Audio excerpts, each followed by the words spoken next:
they flew in Kirk Cameron as the graduation speaker. And he gets up in front of everybody and says a lot of good things, but he starts bad-mouthing the pre-trib rapture. And he goes, now you kids out there, don't just wait around for a rapture. You know, as if that's what rapture teaching teaches. We're just waiting around. And so I noticed, I go, well, that's a change. I mean, here's a guy in the Left Behind movies, you know, trashing the rapture.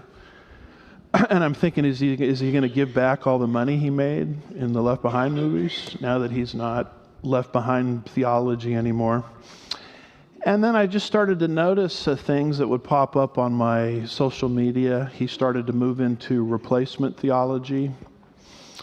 When Ted Cruz came out in an interview with Tucker Carlson, trying to stand up for the Jewish people based on the Bible, I'll bless those who bless you, I'll curse those who curse you. I noticed that Kirk Cameron came out with a video trying to say that Ted Cruz was taking the Bible out of context. So I started to notice him moving into what we would call replacement theology.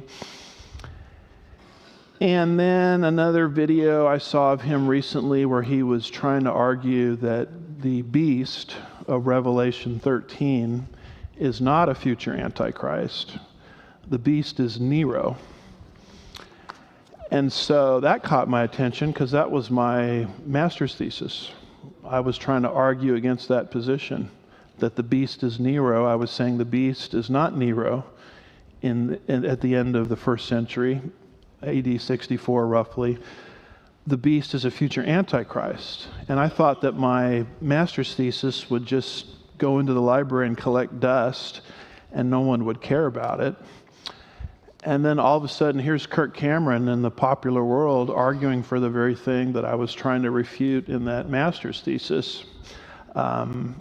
He didn't mention my name, of course. He probably doesn't know anything about me or my topic on that, but I just found that interesting. And Kirk Cameron has just kind of kept moving almost in a direction that's unstable, to the point now where he came out and he said hell is not forever. And he started to endorse something that I knew was floating around out there called conditional immortality annihilationism.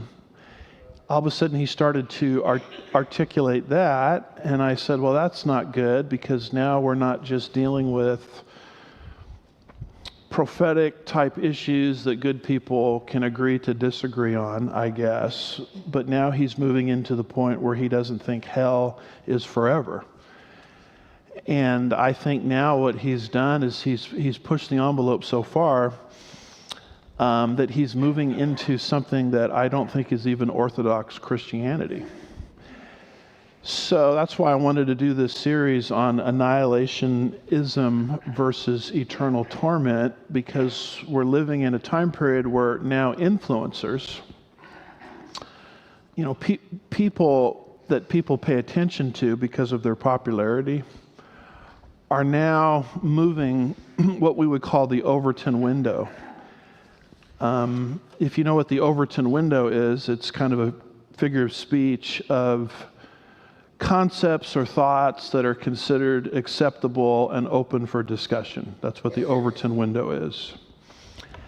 And so there's been kind of this concerted effort to move the Overton window more and more in the side of non-literal interpretation. So what you're starting to see is now these influencers and people of popularity, you can put in there people like Candace Owens, Tucker Carlson, the guitar player and performer, I guess. And I have to be educated on these people because I really don't follow them.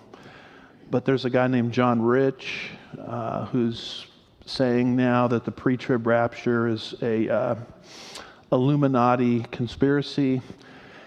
And so all of these arguments that I used to hear from kooks and crackpots and academics that no one even heard of are now being espoused by I guess I would call them mainstream conservative influencers.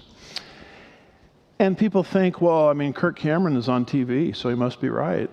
And that's sort of the mentality.